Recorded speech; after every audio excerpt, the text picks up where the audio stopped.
طبيبي قريب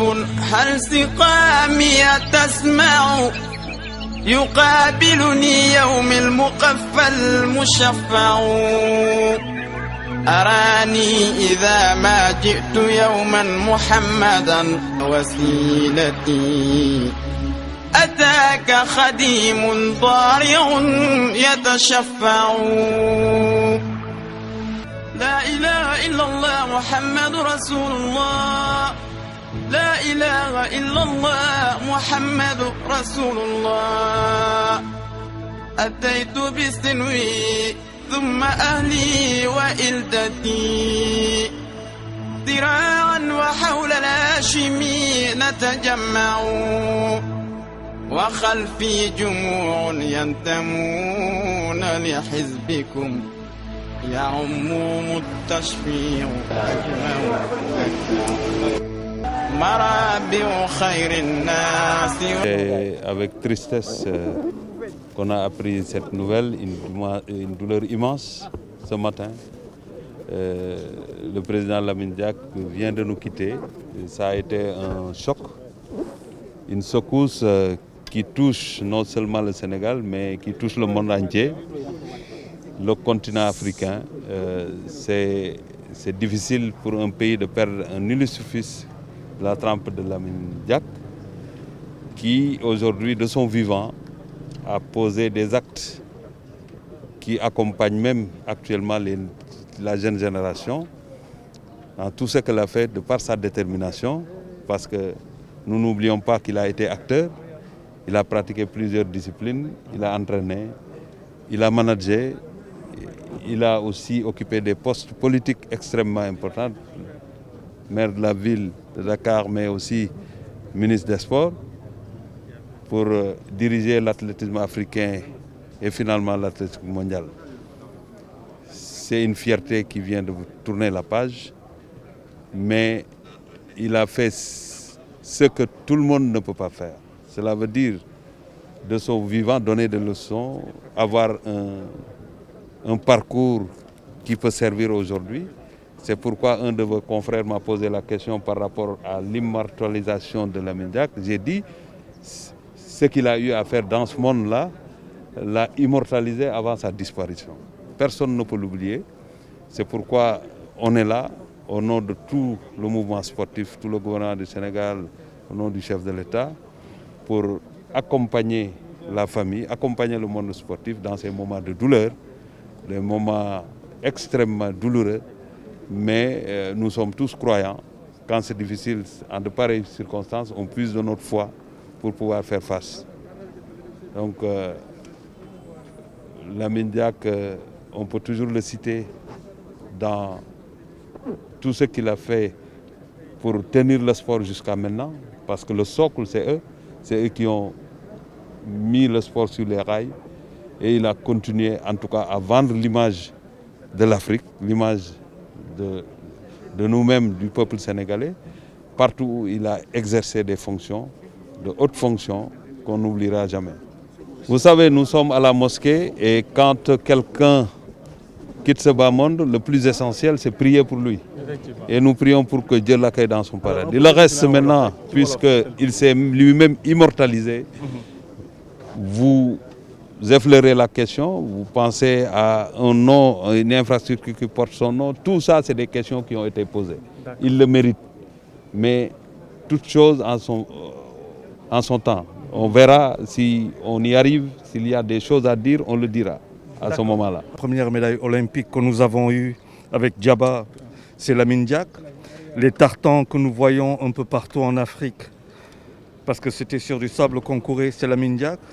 Ce président qui nous a offert en 2001 notre premier titre de champion du monde athlétisme Edmonton, c'est Lamine Diack. C'est lui qui a créé tous ces grands événements sportifs. C'est Golden, c'est Lamine Diack, un grand monsieur qui s'en est allé, un soldat du sport, un général de l'athlétisme, un combattant, quelqu'un qui avait ses idées, quelqu'un qui savait défendre ses idées, quelqu'un qui s'est mis debout pour son pays, pour son continent et pour le sport avec une éthique portée très haut quand bien même on aurait beaucoup peut-être à redire. Mais ce qu'il faut retenir, c'est un grand homme qui est parti, un grand monsieur. Je pense que le monde entier aujourd'hui, dans tous les pays du monde, les journaux télévisés, quels qu'ils soient, ont ouvert sur la disparition de Lamine Diack. Maintenant, chez nous au Sénégal, ce qui devrait être fait, c'est lui qui l'a toujours dit et qui n'a pas été fait. Mais ça ne relève pas de notre bon vouloir. Ça relève d'une certaine volonté politique qui doit être assumée, affichée. Mais de ce point de vue, nous avons attendu longtemps. Peut-être que nous attendrons encore très longtemps. li ma ciy jàpp lu baax rek la parce que man li tax ma ñëw fi d'abord moom goro la ci man parce que sama doom bu góor dafay sëy ak sëtam bu jigéen moo tax ma teew fii ma xam aussi ne nit koo xam ne nit ku baax la ci réew mi occupé na fi fonction yëpp nekk na fi ministre nekk na fi maire occupé aussi ci sport IAF xam nga mooy plus haute fonction ci olympique loo xam ne occupé woon na ko muy aussi nit koo xam ne administrateur la woon nekkoon na inspecteur des impôts et domaines nekk un grand sportif def lu rëy ci réew mi moo tax nit ñi fi teew rek wane na nit ku rëy la fi woon moo fi bàyyeeku li ñu mën a def léegi mooy ñu ñaanal ko yàlla xare ko àjjana di wax njabootam ñu muñ parce que nag yàlla moom kenn du xëccoog moom bon li ñu ko gën a mën a sargalee muy tudd ko lu rëy ci réew mi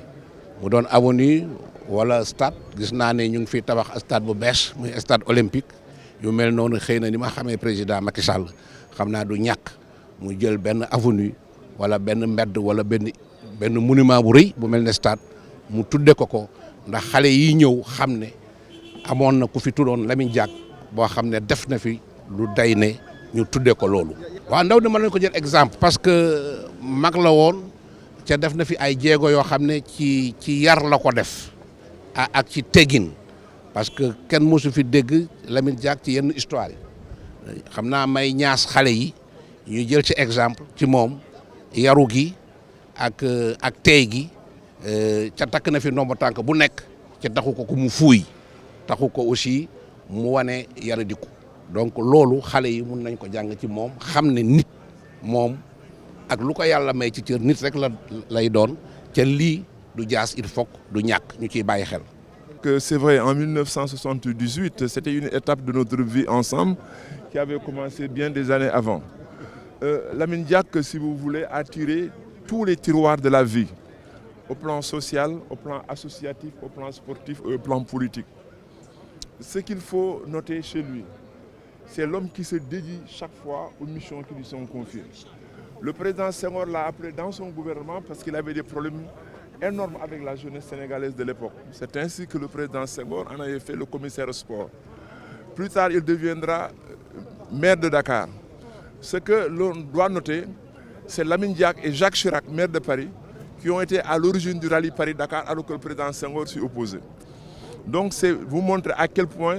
par sa détermination, par son courage, Lamine Diack a toujours porté ses missions. Au niveau du comité national olympique, en 1980, avec le conflit en Afghanistan que l'Union soviétique avait envahi, les États-Unis avaient mené une large campagne de boycott des Jeux de Moscou. Et le président Senghor et le bloc français occidental demandaient au mouvement sportif sénégalais de suivre. C'est le président Lamine Diack qui a convaincu le président Senghor et le président Abdou Diouf de la participation du Sénégal et des pays africains. Au plan toujours de l'athlétisme mondial, Lamine Diack n'est pas arrivé par hasard à la tête de la Fédération internationale. Parce que pendant près de 7 ans, il fut le premier vice-président de Nebbiolo. Et c'est Lamine Diack qui a créé les premiers championnats du monde d'athlétisme pour les intercaler entre deux Jeux olympiques parce qu'il estimait que ce n'était pas normal que les athlètes ne puissent s'exprimer qu'une fois tous les 4 ans. C'est Lamine Diack qui a professionnalisé l'athlétisme mondial. Jusqu'au championnat du monde de 1989, l'athlétisme était amateur. C'est Diack qui en a fait. C'est Diack qui a amené au Sénégal pour la première fois la grande rencontre États-Unis-Afrique d'athlétisme au stade Iba Mar Diop. Au plan politique, il a beaucoup contribué à la réforme du statut de Dakar. Parce qu'il a été le président du conseil municipal. Il a ramené Dakar dans le droit communal pour avoir un statut de maire. Au plan politique, il fut questeur de l'Assemblée nationale. il a toujours travaillé pour le développement du Sénégal. On n'a pas de réforme Lamine Diack, mais cette réforme avait un soubassement extrêmement important et nous retenons de l'homme, comme je l'ai dit, un homme qui fait toujours de son travail un sacerdoce qui est engagé sur tous les plans. bisu naqar bisu tiis ak bisu également seede di seede nit koo xam ni lu tubaab di wax am exceptionnel c'est pas du clause de style mais loolu am parce que nit koo xam ni dafa consacré addinaam yëpp ci sport occupé fonction yu bare fonction yoo xam ni ci wàllu administration ci wàllu politique mais surtout ci wàllu sport en tant que pratiquant d'abord mais également en tant que grand dirigeant occupé au niveau du Grand Jaraaf nekk membre fondateur en tout cas du Foyer France Sénégal devenu aujourd'hui le Jaraaf avec sa réforme dont je n'ai pas parlé en français, la réforme de 69 qui aujourd'hui est encore d'actualité, qui a fait que tous les clubs beaucoup de clubs ñoom dañu booloo kooku ci Lamine Diack lañ ko amee occupé fonction yi ci wàllu Afrique Confédération africaine d'athlétisme occupé également ci wàllu àddina bi IAAF nit nekkoon nit ku xam ne tamit ku généreux la parce que dafa liggéeyal ñu bare dafa dimbale ñu bare ñu si tànn rek mooy ku ñuy wax Amadou Diaba nga xam ni bokk na ci ràññeefu athlétisme sénégalais moo ko confié en tout cas centre bi nga xam ni moom moo amee athlétisme dimbale ko également ci carrière am nga jël ku mel ne Cheikh Seck tey jii mu nekk président Jaraaf bokk na également ci membre fondateur u Jaraaf parce que ba Foyer France Sénégal juddoo daanaka Lamine Diack moo ko amee nekk président club nekk président ministre des sports nekk lépp daal xam nga kooku bu génnee àddina noo gàtt tànk nga nekk ci sport di si yëngatu am si ay ndombo tànk di nga ko seedeel ma ànd ak sama xarit di Mbaye Diouf Dia boo xam ñoom dañoo amoon des relations particulières moom xam naa dañ si ñëw donc loolu daal ci gàttal dañoo amoon ci seede bu rafet ñaanal ko yàlla yal na ko yàlla xare aljana. defe naa ni booy ay président Léopold Senghor boo ci tegul Lamine Diack ñi nga ciy teg du ñu bëri li mu rendre service au niveau football au niveau athlétisme def ko ci réforme Lamine Diack bi nga xam ne dara dootu ko fi mën a dindi marqué na empreinte am nit ku nekk loolu nga bëgg am ci sa réew. bu fi jógee ñu lay tudd ci loo xam ne lu rafet lu baax la fierté la woon pour ñun ñi ko jàng d'abord ci lycée Van Vollenhoven jàng ko également bi fi crise football bi amee ñu CCPC ñu créé ko daf ma woo ne ma ñëw leen fekk si ma këram ma ànd ak président Augustin ànd ak président Louis Lamotte ànd ak Amadou Kane ànd ak Asma Mounsé ñu dem këram mu laaj ñu lu tax ngeen def lii ñu expliqué ko wax ko li fédération nekke woon li ñu bëgg a def bu ñu fi nekkee mu ne suñu garanté que loolu ñu wax dinañ ko def dinañu accompagner ñaanal ñu loolu moo indi tey ba président Augustin Senghor nekk président de la fédération am na ci cër bu rëy bu mu joué woo Pape Diop boobu mooy maire de Dakar nekk président de l'Assemblée nationale mu recevoir ñu discuter ba trouver li nga xam ne mooy le comité de normalisation bi indi tey li nga xam ne football bi nekk première nation africaine chaque fois bu ñëwaan dañu ko daan defar répercussion li ñuy defagum ak fan lañ toll ak li ñu bëgg a def ñun daf ñu jàppoon comme doomam ndax maa ngi Masata dañoo bokk Cheikhul Khadim di ànd Touba di dem ak ñëw xam ni mu meloon ci doom ji aussi xam li doom ji daj ci mbiram mi sénégalais nag delloo na ko xam naa ne fu mu tëdd même bi mu ñibbisee xam na ni sénégalais meloon ci xolam lu rafet la donc sénégalais yëpp ko bëggoon def ko comme seen baay donc ñuy ñaan yàlla mi nga xam ne dara ump ko te mooy borom yërmande mu atte ko ci loolu atte ko ci yóbbu ko àjjanay firdawsi incha allahu rabbi. wàcc na ci kaw suñu père de la nation sax laa ko tuddee ndax c'est quelqu'un koo xamante ni li mu liggéey ci Sénégal liggéey ko ci Afrique liggéey ko ci monde football su ma waxee jaadu na bu génnee àdduna mu demee nii rawatina nag ci fi nga xamante ni fi la dëkk muy Mermoz nekk ci commune bi def ci Ndakaaru loo xamante ni wax dëgg yàlla seedeel ko dafay nekk loo xamante ni farata la nekkoon ku jullite nekkoon ku doon dimbale doomu aadama yi nekkoon koo xamante ni service nit ñi ñoo ko gën a soxal que service ay njabootam ak boppam kon tey bu ñu amee bés bu mel nii dafay xaw a tiis ci ñun waaye comme que yéen ak man benn ngeen du tere ñu yëkkati kàddu njaale ak kàddu ñaan jëme ko ci jëmm ji dem te suñu goro la sax ñun ñii di wax ak yéen parce que sama soxna ci njabootam la ñu ngi koy jaale nation bi yëpp jiital ci président de la république parce que moo ñu yilif quoi qu'on dise ñu mënti wax di ko jaale tamit autorités yi ci topp yëpp rawatina monsieur le maire de la commune Mermoz Sacré-Cœur Barthélémy Dias mu ngi ci yoon wi noonu di ñëw alayka salaatullahi thumma salaamu liqaa'un ka haswi at-tayri lil qalbi muji'u wa yawmun ka alfin min sinina a'udtuhu قصيرا فما نفسي بذلك تقنع عليك صلاة الله ثم سلامه على رغم أنفي بالسلام عليك صلاة الله ثم سلامه وهل بعد هذا كله سوف أرجع